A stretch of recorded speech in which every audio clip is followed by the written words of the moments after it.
우리 함께 하나님의 말씀 같이 봉독하도록 하겠습니다. 누가복음 13장 1절에서 5절까지의 말씀입니다.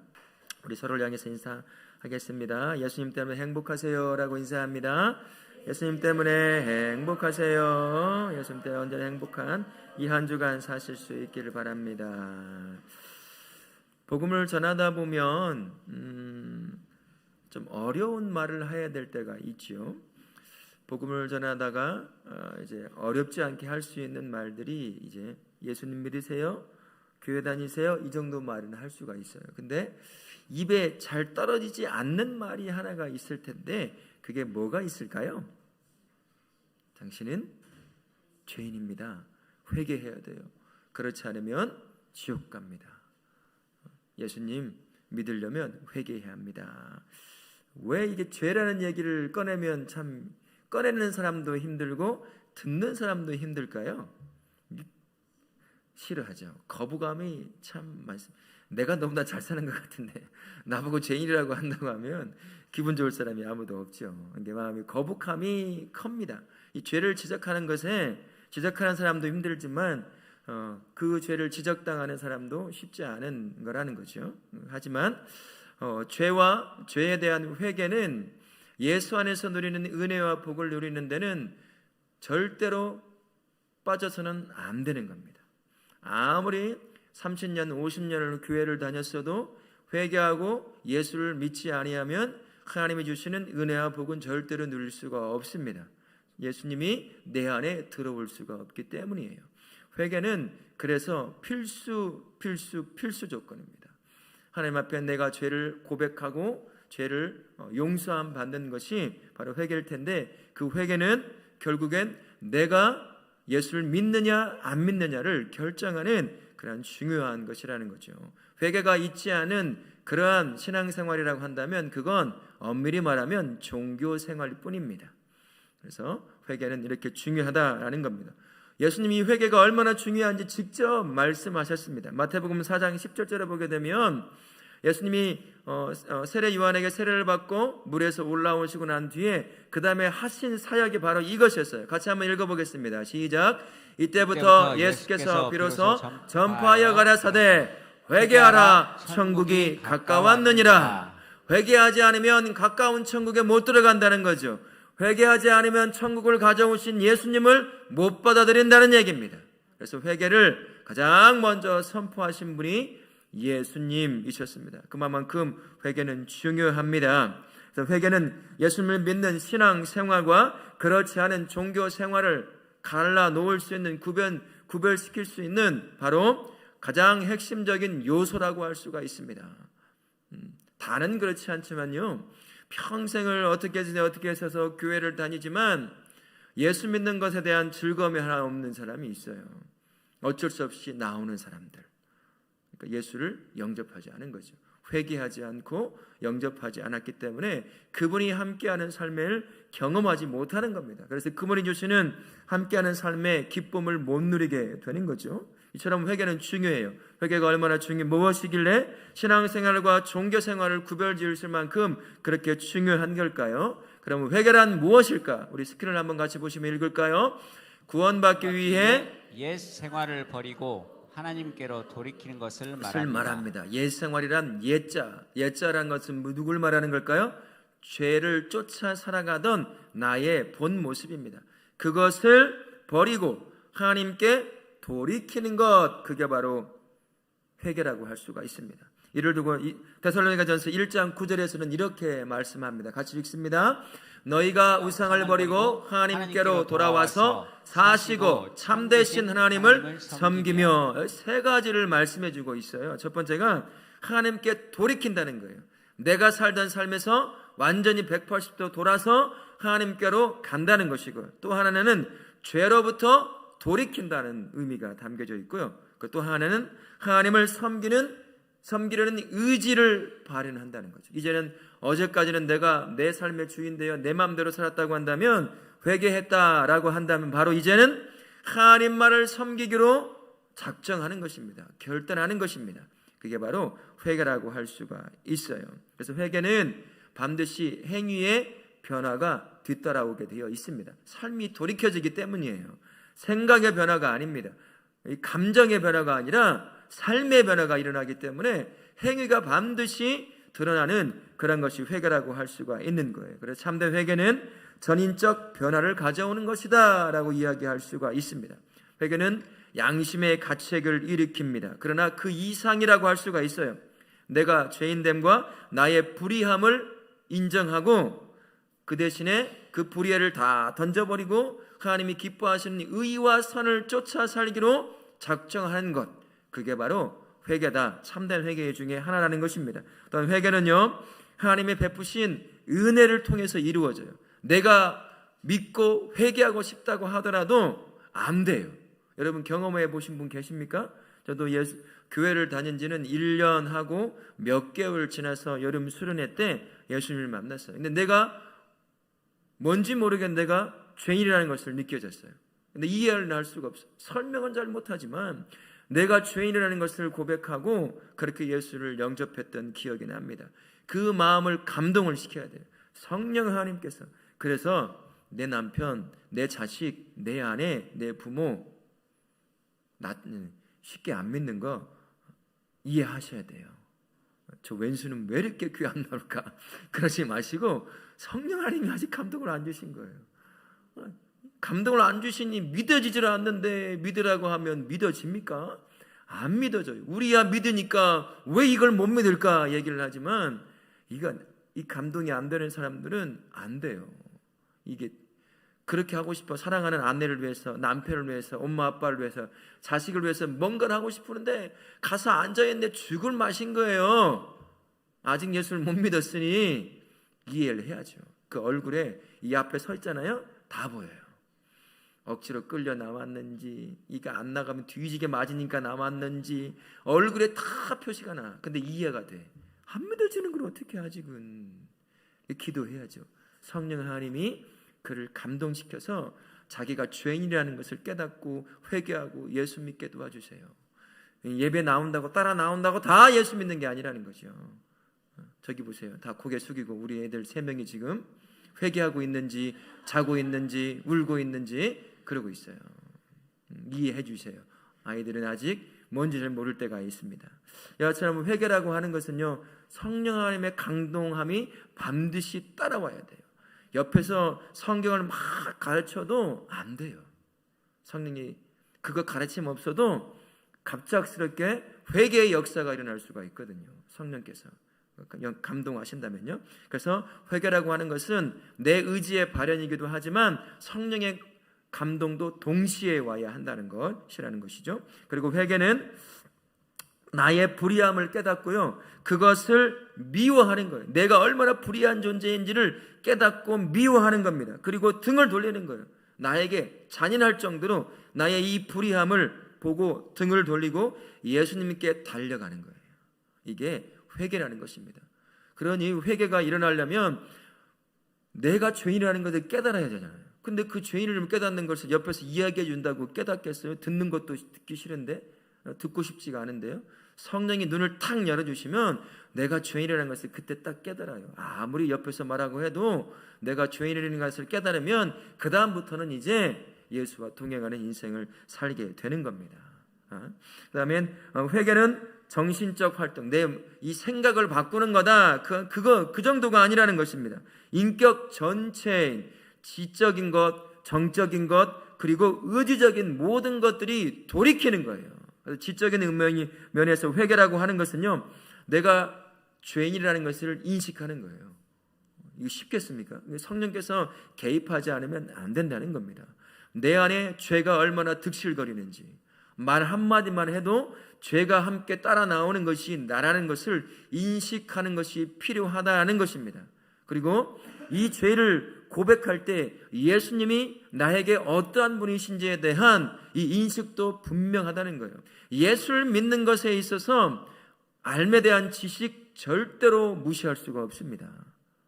이 지식을 무시하고 이 감정, 생각, 영적인 것만 강조하잖아요. 그러면 건강한 신앙이 될 수가 없어요. 우리는 이 땅에 발을 딛고 살아갑니다. 그리고 하나님이 주신 이성적인 그런 능력을 가지고 세상을 판단도 해요. 사람도 바라봅니다. 사건도 접해요. 그런데 신앙생활에 의해서는 거기에 대해서는 이 이성적이고 지식적인 부분을 무시하려고 합니다. 그러면 안 돼요. 막 영적인 경험, 기도했더니 내가 막 거꾸로 서 있더라. 그 이상한 경험만 하려고 한다면 희한한 신앙을 갖게 되는 거예요. 균형을 잃어버리는 것입니다. 그래서 성령께서 나로 하여금 내가 누군지, 예수님이 누군지, 내가 왜 죄인인지 이것을 깨닫게 하는 거예요. 인식하게 만드는 거예요. 아, 내가 죄인이구나. 그래서 입으로 고백하는 겁니다. 그래서 지적인 면에서부터 예수님께 돌이키는 거예요. 그리고 감정적인 측면에서의 회개가 있습니다. 내가 얼마나 더러운 죄인인지 이 비통한 감정을 갖는 거예요. 그래서 우리가 회개할 때, 처음 예수 믿고 회개할 때 가장 먼저 하는 게 뭐예요? 우는 거예요. 우는 거예요. 정확한 인식은 아직 없지만 내가 죄인이라는 것을 알아지기 때문에 이 죄인이 살아서 뭐 할까? 이 죄인이 영원한 하늘나라에 들어갈 수 있을까? 내가 구원을 얻을 수 있을까? 처음에는 그것도 모르겠죠. 그래서 자신의 죄인됨의 비통함을 가지고 가슴을 치며 우는 일이 생기는 거예요. 내가 이렇게 살다간 지옥으로 갈 텐데 그 두려움에 덜덜덜덜 떠는 겁니다. 덜덜덜 떠는 거예요. 이런 감정의 변화가 일어나기 시작한다라는 것입니다. 나같이 가망 없는 인생 이대로 살다간 영원한 죽음으로 가게 될 텐데 이런 나를 향해 예수가 사랑하시고 나를 구원하신다니 그 감격의 이 고백이 일어나는 겁니다. 그래서 회개라고 하는 건 인식적인 면에서도 그렇고 지적인 면에서도 그렇고 이 감정적인 면에서도 하나님 앞에 돌이킴이 있는 것이죠. 그리고 의지적인 측면에서의 회개가 있습니다. 내 의지를 주님께 내어 맡기는 거예요. 지금까지 내 고집대로 살아왔잖아요. 내가 원하는 대로 세상이 좋다고 하면 남들이 뭐라고 하고 네 안에서 뭐라고 하더라도 쫓아가던 그 삶에 나의 의지를 예수님께 딱 내려놓는 거예요. 그분께 이제 맡기는 거죠. 내가 하고 싶은 것 있어도 내려놓고 예수님께 의지하는 겁니다. 이처럼 의지적인 측면에서도 삶의 변화가 일어나는 거예요. 그러다 보니까 행동적인 면, 남들이 보기에 회개하면 반드시 변화된 삶의 열매를 맺게 되어 있어요. 예수를 믿는다고 하는데 변화된 것이 없다. 그러면 회개가 아직 일어나지 않은 거죠. 언젠가 한번 말씀드렸는데 10년 믿고 20년 믿었는데 30년 믿었는데 30년 전에 만났던 친구가 30년 후에 만났어. 근데 그 친구가 야, 너는 참 한결같다. 좋은 말이에요? 나쁜 말일까요? 둘 다일 수 있어요. 둘 다일 수 있어요. 좋은 면이 여전히 좋은 면을 유지하고 있다는 것이 될 수 있지만 신앙적인 측면에서 보면 야, 네가 예수 믿는다고? 야, 30년 믿었으면 사단께 3년이면 풍어를 웃는다고 하는데 걔도 변화되겠다. 이런 말 할 수도 있다는 거예요. 그래서 내가 정말 예수를 믿고 회개하고 예수를 믿고 있느냐, 그건 아마 오래간만에 만나는 친구를 한번 만나보면 알 수도 있을 것 같아요. 이런 말도 있었습니다. 네가 진짜 예수 믿는지를 알려고 한다면 무당이 굿하는 데 한번 가봐라. 네가 진짜 예수 믿잖아? 그럼 무당이 굿하다가 여기 예수 믿는 사람 있지? 이런 말 할 거야. 칼춤 추고 있는 무당이 발을 비게 될 거야. 그런 농담성 하는 말이 있었어요. 가보신 분 계세요? 무당이 하고 있을 때 우리가 회개하지 않으면요, 진짜 회개했다면 변화가 일어나게 되어 있어요. 언어가 변화됩니다. 사람을 바라보는 눈이 변화되고요, 세상을 바라보는 이 관점도 변화되고 사람을 대하는 태도도 변화됩니다. 전인적인 변화가 성도 안에서 일어나게 되어 있어요. 예수를 만나고 회개하면 우리가 지정의 모든 것이 돌이켜지기 때문에 반드시 변화를 일으키게 되어 있다는 것입니다. 그래서 마틴 로이드 목사님이 회개라고 하는 것을 이렇게 정의한, 좀 길게 한 이야기를 했습니다. 우리 같이 소리를 내서 한번 같이 읽어보도록 하겠습니다. 회개는 여러분이 하나님 앞에서 더럽고 추악한 죄인이며 하나님의 진노와 형벌을 받아 마땅한 자이고 지옥에 가야 할 존재라는 것을 깨닫는 것입니다. 회개는 죄라고 이름하는 것들이 여러분 속에 도사리고 있음을 깨닫기 시작하고 죄를 제거하기를 갈망하면서 어떤 형태로든 죄의 등을 돌리려 하는 것을 의미합니다. 여러분은 자기를 부인하고 자기 십자가를 지고 그리스도를 따릅니다. 여러분의 가장 가까운 사람들과 가장 사랑하는 사람들, 그리고 세상 모든 사람들이 여러분을 바보라고 손가락질하거나 광신자라고 욕할지도 모릅니다. 여러분은 재정적인 어려움까지 당하게 될지 모릅니다만 그런 것은 조금도 중요하지 않습니다. 바로 이것이 회개입니다. 돌이키면 인생이 바뀌잖아요. 그러면 내가 지금까지 살아오면서 누렸던 것들을 다 잃어버릴 수도 있다는 거예요. 사도 바울이 그런 사람이었습니다.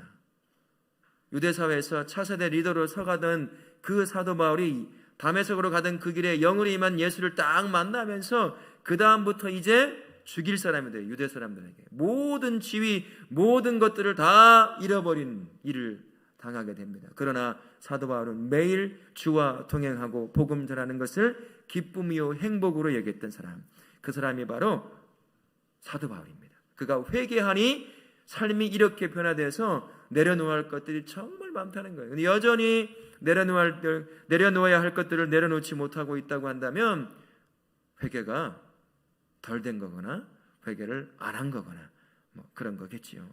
회개가 이렇게 중요합니다. 또한 성도가 기억해야 할 회개라는 것은요, 이례적 행위가 아니라는 겁니다. 우리가 처음 회개할 때가 언제죠? 예수를 믿기 시작할 때, 그때 내가 죄인됨에 대한 회개가 시작이 됩니다.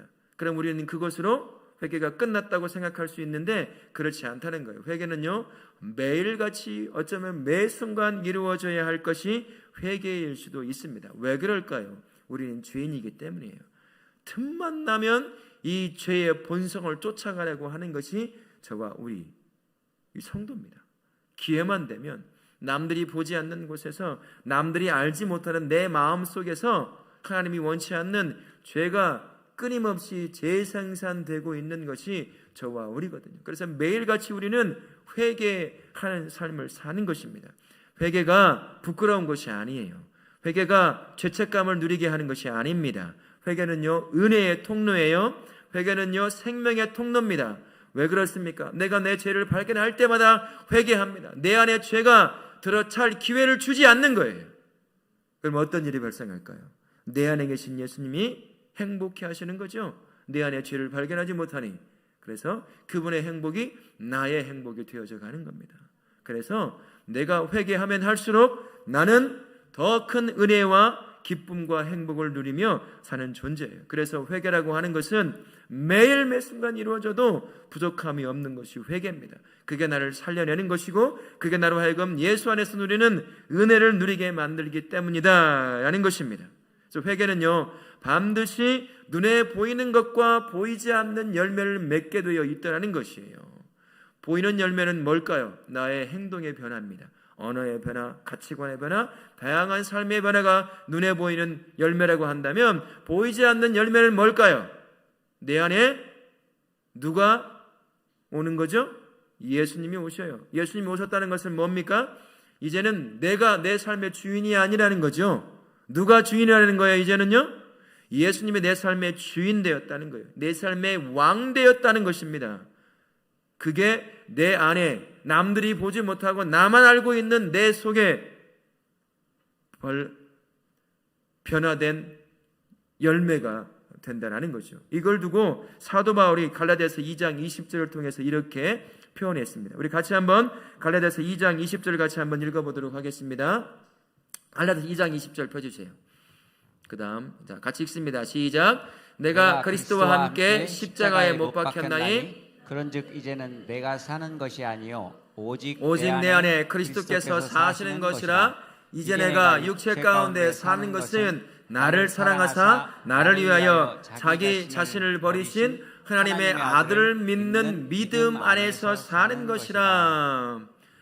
내가 전인적으로 변화를 일으키는, 회개를 통해 변화를 일으키는 그 삶을 오늘 갈라디아서 2장 20절을 통해서 말씀한다면 주인 바꿈의 역사가 일어나는 것입니다. 내 안에서, 나의 본성 안에서 주인이 딱 바뀌어지면 어떤 일이 발생합니까?